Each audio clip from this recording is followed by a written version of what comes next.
Ethiopia एक ऐसा मुल्क जो पाकिस्तान का दोस्त है, जहां पर मुसलमानों की आबादी 30 से 34% है, ईसाइयों की आबादी 40 से 44% है।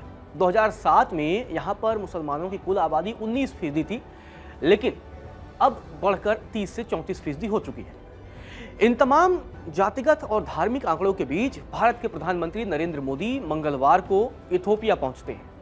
अब ऐसे में एक बड़ा सवाल यह है कि आखिर दुनिया की सियासत में इथोपिया का कितना महत्व है, भारत और इथोपिया के संबंध कितने पुराने हैं और भारत और इथोपिया के बीच जो आपसी संबंध मजबूत होंगे उसका इंपैक्ट क्या पड़ेगा, क्या इसका इंपैक्ट पाकिस्तान पर भी पड़ेगा और क्या दोनों देशों के मजबूत संबंध किसी को करारा संदेश है। ये तमाम सवाल पैदा हो जाते हैं। इस वीडियो में हम आपको भारत और इथोपिया के संबंधों की पूरी कहानी बताएंगे और साथ ही ये भी बताएंगे कि आखिर किस तरीके से भारत के प्रधानमंत्री नरेंद्र मोदी का जो इथोपिया दौरा था वो आपके लिए कितना फायदेमंद है, वो भारत और इथोपिया के लिए कितना फायदेमंद है, वो भारत के आम जनमानस के लिए कितना फायदे में है। तो ऐसे में अगर इन सारी तमाम जानकारियों को आपको चाहिए तो आप अंत तक वीडियो जरूर देखिएगा। दरअसल इथोपिया के प्रधानमंत्री अबी अहमद अल अली ने राजधानी अदीस अबाबा में प्रधानमंत्री नरेंद्र मोदी का स्वागत किया।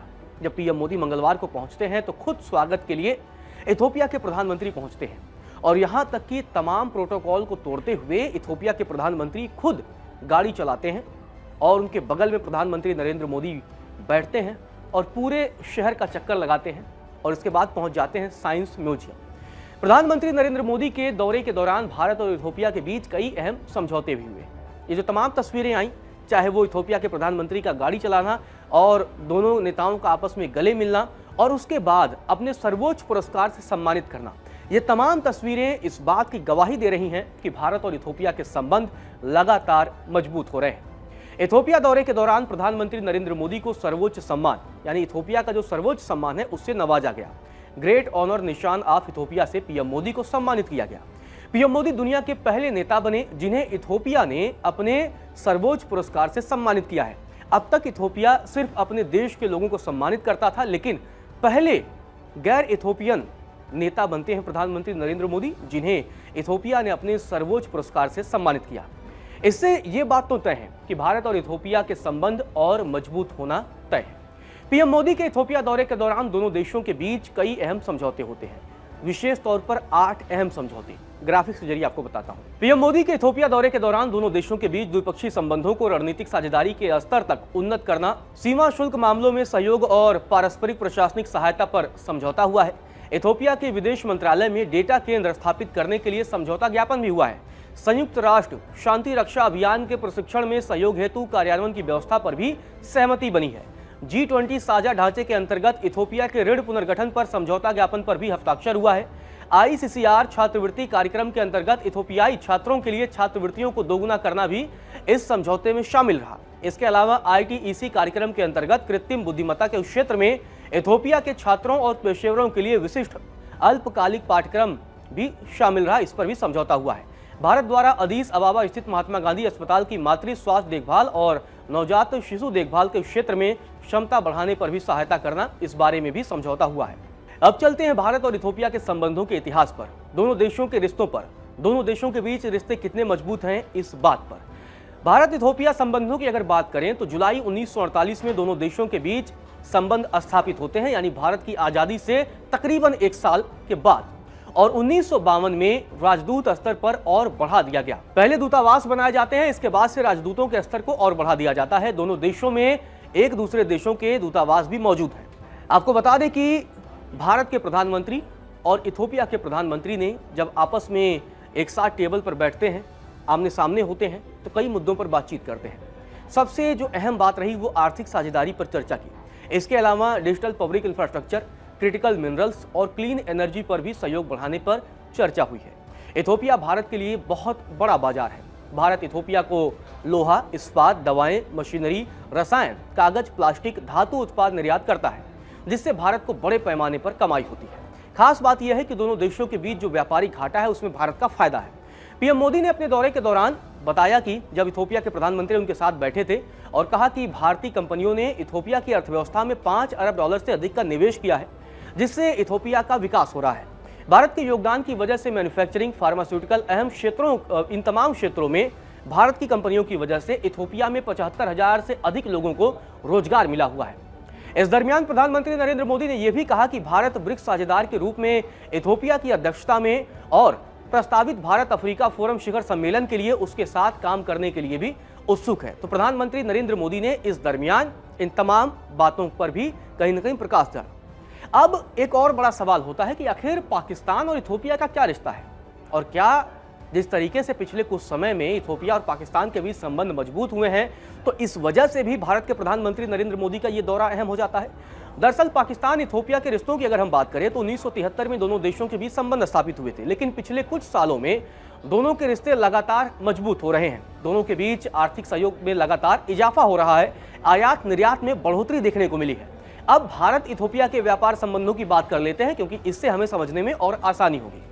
दरअसल दोनों देशों के बीच 2023-24 में 5,175 करोड़ रुपए का व्यापार होता है। इस दरमियान भारत ने 4,433 करोड़ रुपए और इथोपिया ने 742 करोड़ रुपए का निर्यात किया। मतलब व्यापार घाटे की अगर हम बात करें तो यहां पर भारत को बहुत बड़ा फायदा इथोपिया के साथ व्यापार के मामले में हो रहा है। जैसा कि हम देखते हैं कि चीन के साथ भारत का व्यापार घाटा बहुत ज्यादा होता है और भारत को बड़े पैमाने पर उस व्यापार में नुकसान उठाना पड़ता है, खामियाजा उठाना पड़ता है, लेकिन यहां भारत प्रॉफिट में है। इथोपिया की आगे बात करते हैं तो इथोपिया भारत से लोहा, स्टील, मेडिसिन और फार्मास्यूटिकल मशीनरी और उपकरण आयात करता है। वहीं भारत इथोपिया से दालें, कीमती पत्थर, सब्जियां और बीज, चमड़ा और मसाले आयात करता है। तो इन तमाम चीजों की आयात भारत करता है। इस बैठक में प्रधानमंत्री नरेंद्र मोदी ने पहलगाम आतंकी हमले का भी जिक्र किया और इथोपिया की तारीफ की। दरअसल आतंकी हमले पर इथोपिया की संवेदना और आतंकवाद के खिलाफ भारत के समर्थन के लिए प्रधानमंत्री नरेंद्र मोदी ने आभार व्यक्त किया है। प्रधानमंत्री नरेंद्र मोदी ने कहा कि आतंकवाद के खिलाफ लड़ाई में मित्र देशों का समर्थन भारत के लिए बहुत मायने रखता है।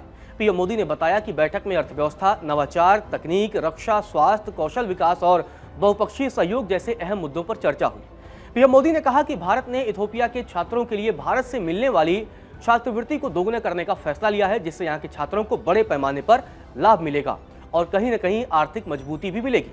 प्रधानमंत्री नरेंद्र मोदी ने जोर देते हुए कहा कि दोनों देश ग्लोबल साउथ के साझेदार हैं और अंतर्राष्ट्रीय मंचों पर हमेशा एक दूसरे के साथ खड़े रहे हैं। पीएम मोदी ने बताया कि अफ्रीकी संघ का मुख्यालय इथोपिया में होने से यह देश अफ्रीकी कूटनीति का केंद्र है। पीएम मोदी ने यह भी कहा कि समावेशी दुनिया की सोच से प्रेरित होकर भारत ने 2023 में अफ्रीकी संघ को G20 का स्थायी सदस्य बनवाने में अहम भूमिका निभाई। इथोपिया के प्रधानमंत्री अबी अहमद अली ने कहा कि आज भारत और इथोपिया के बीच नई और मजबूत साझेदारी की जरूरत है। उन्होंने कहा कि यह साझेदारी आपसी सम्मान, बराबरी और सहयोग पर आधारित होनी चाहिए ताकि दोनों देश मिलकर आगे बढ़ सकें। ये तमाम बातें इथोपिया के प्रधानमंत्री की तरफ से कही गई। आगे उन्होंने कहा कि इथोपिया की अर्थव्यवस्था तेजी से आगे बढ़ रही है। उन्होंने जानकारी देते हुए बताया कि पिछले साल इथोपिया की आर्थिक वृद्धि 9.2% रही थी और इस साल ये बढ़कर 10.3% रहने की संभावना है। अबी अहमद ने आगे ये बताया कि देश में विदेशी निवेश भी तेजी से बढ़ रहा है और इसमें भारत सबसे बड़ा निवेशक बनकर उभरा है, यानी भारत बड़े पैमाने पर इथोपिया में इन्वेस्ट कर रहा है। उन्होंने यह भी बताया कि इथोपिया में 615 से ज्यादा भारतीय कंपनियां निवेश कर रही हैं। उन्होंने यह जानकारी देते हुए कहा कि इससे दोनों देशों के बीच भरोसे की जो नींव है वो और मजबूत बन रही है। भारत इथोपिया के रिश्तों को रणनीतिक साझेदारी में बदलने का फैसला बेहद सही है। ये सारी बातें इथोपिया के प्रधानमंत्री की तरफ से कही गई। अब इथोपिया के इतिहास की अगर हम बात करें तो इथोपिया के बारे में एक दिलचस्प बात यह है, यह अफ्रीका का वो देश है जिसे यूरोप अपना गुलाम कभी नहीं बना पाया। जैसे कि भारत समेत दुनिया के कई देश यूरोप के देशों के गुलाम थे, चाहे ब्रिटेन के या तमाम देशों के दुनिया, पूरे यूरोपीय कंट्रियों का एक समय पूरी दुनिया में लगभग राज था, लेकिन कभी भी इथोपिया को यूरोप अपना गुलाम नहीं बना पाया। इथोपिया वास्तव में अफ्रीका का सबसे पुराना स्वाधीन देश है। हालांकि साल 1930 के दशक में इटली ने बहुत कम समय के लिए इस पर कब्जा कर लिया था, जिसके बाद शासक हैले सेलासी को भागना पड़ा था। मौजूदा समय में इथोपिया अफ्रीकी यूनियन का मेजबान है। यह संयुक्त राष्ट्र शांति अभियान के लिए सबसे बड़ी सेना प्रदान करने वाला भी देश है। इथोपिया की अगर हम बात करें तो अर्थव्यवस्था की, तो कृषि प्रधान अर्थव्यवस्था है, जैसे भारत के बारे में कहा जाता है। इथोपिया के जीडीपी में 1/3 हिस्सा खेती से आता है। देश में 70% रोजगार भी खेती से ही मिलता है। इथोपिया सबसे अधिक कॉफी का निर्यात करता है। तो ये इथोपिया के बारे में खास बात है। ऐसे में आपको समझ में आ गया होगा कि प्रधानमंत्री नरेंद्र मोदी का इथोपिया दौरा भारत और इथोपिया के संबंधों के लिहाज से कितना खास था।